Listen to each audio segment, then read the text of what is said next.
Welcome students. So far we have discussed about the pressure exerted by solids. Now today we'll discuss pressure exerted by liquids. The substances like water, oil, alcohol, petrol, mercury, these are all liquids. And all the liquids exert pressure on the base, on the bottom, and walls of their containers. Though pressure which is exerted by all the liquids, um, but water is the common liquid around us, so we'll use water as a liquid in our um, discussions on pressure exerted by liquids. Now students, you guys know that all the liquids have weight. So when we pour a liquid into a vessel, then the weight of liquid pushes down on the base of the vessel, on the bottom of the vessel, right? And produces a pressure. So we say that liquid exerts pressure on the base of the vessel in which it is kept. The weight of the liquid pushes the base of the vessel and exerts pressure on the base of the vessel. So it's similar as in case of pressure exerted by solids, that was given by pressure equals to force by area. Similarly here pressure equals to force divided by area, but here the force is actually the weight of the liquid and area is the area of the base of the liquid in which the liquid is placed, right? Now let me tell you that the pressure in a liquid is not same at all depths. The pressure exerted by a liquid changes with the depth in liquid.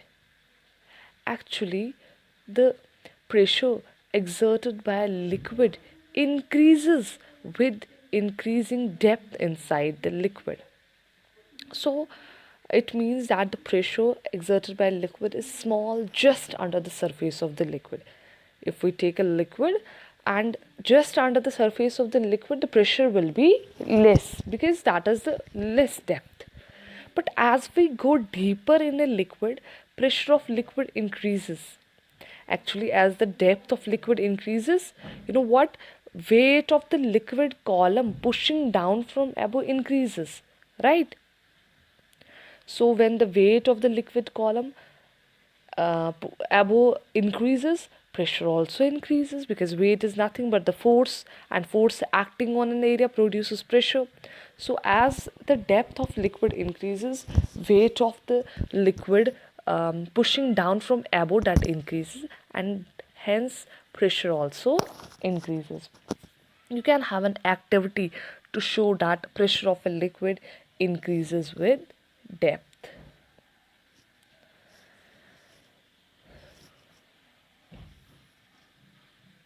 Here we have taken two vessels, two containers, and one is filled with water and the other container is filled with oil. Okay, then we have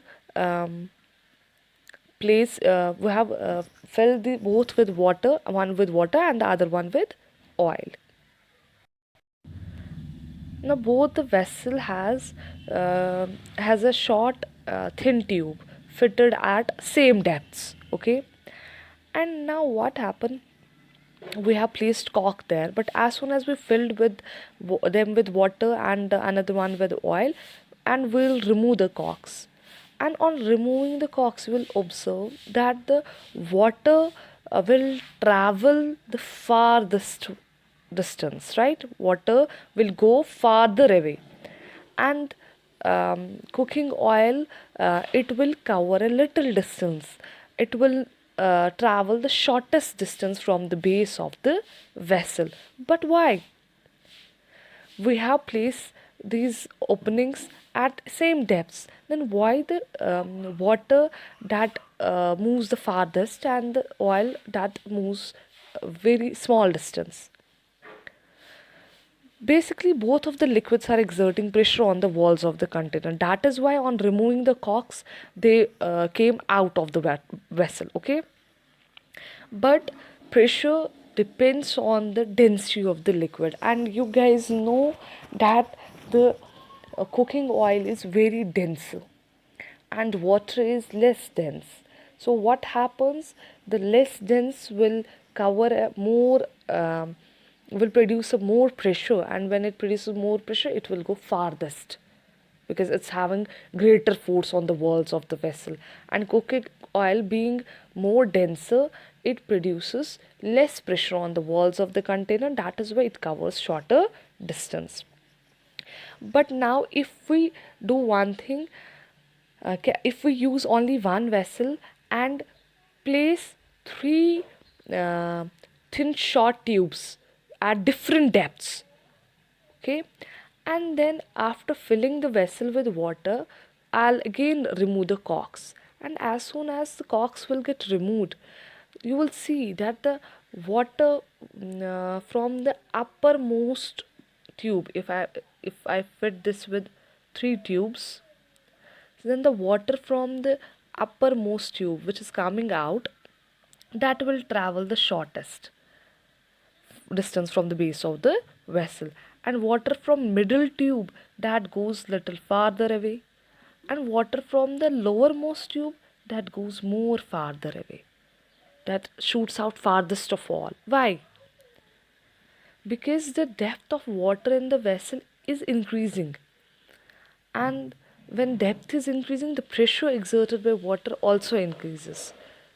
So we can say that pressure of a liquid increases with depth.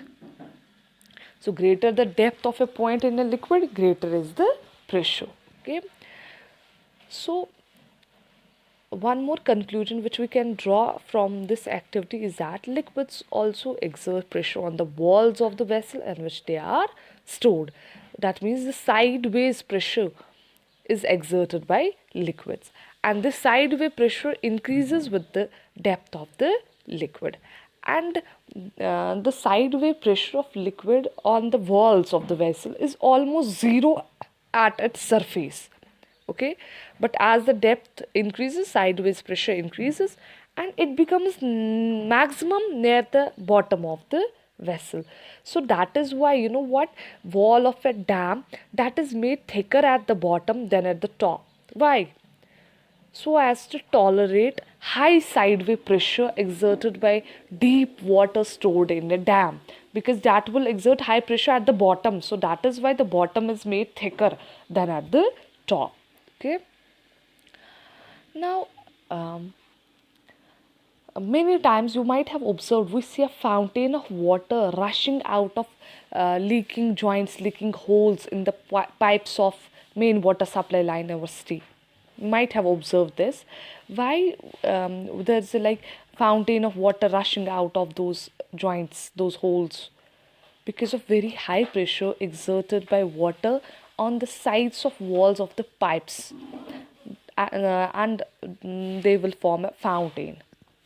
So formation of fountain of water from leaking pipes tells us that water exerts pressure on the walls of the container. Now, so far we have studied that liquid exerts downward pressure on the base of the container. It exerts sideways pressure on the walls of the container.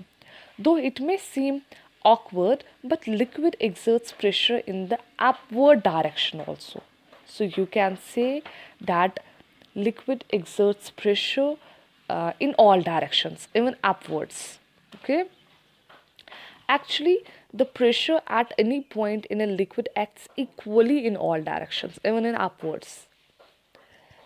Now, students, let me tell you one more interesting thing, that pressure is also exerted by gases. You know the substances hydrogen, helium, oxygen, nitrogen, these are all gases, and all the gases exert pressure on the walls of their containers. The pressure is exerted by all the gases, but here we are commonly taking air. Now, air exerts pressure in all the directions. And let me make you clear with this, that air is a mixture of gases, right?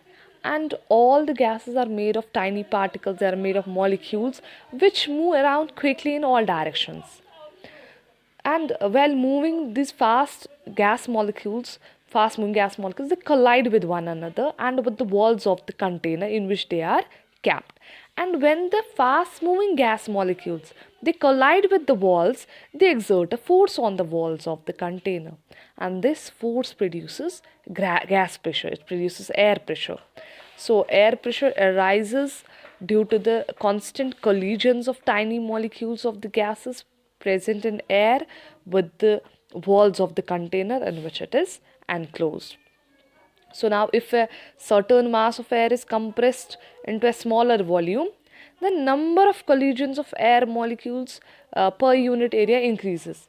And when collisions increase, pressure exerted by air that also goes up. And suppose if the container of air that has stretchable walls, like you are having a rubber balloon, suppose take a rubber balloon and fill air into it with mouth or by using palm. Now you will see that on filling in air, the balloon gets inflated, right? It expands and become bigger in size. Why? Because when we are putting a lot of air in the balloon, number of gas molecules in balloon increases too much, and they cause too many collisions with the walls of the balloon from inside and create high air pressure. And this air pressure produced by gas molecules on the walls of balloon causes the balloon to expand, get inflated. Similar cases with when air is pumped into a bicycle tube by using a pump, the bicycle tube also gets inflated due to air pressure, right? So air pressure. The two examples that gases exert air pressure are, one is when air is filled into a balloon with our mouth, balloon gets inflated, and the second one is when air is inflated, when air is filled into a bicycle tube, tube gets inflated and makes the tire feel hard. So, air pressure, which we have just described, is due to the motion of molecules of gases present in air, which is enclosed in a container. Okay.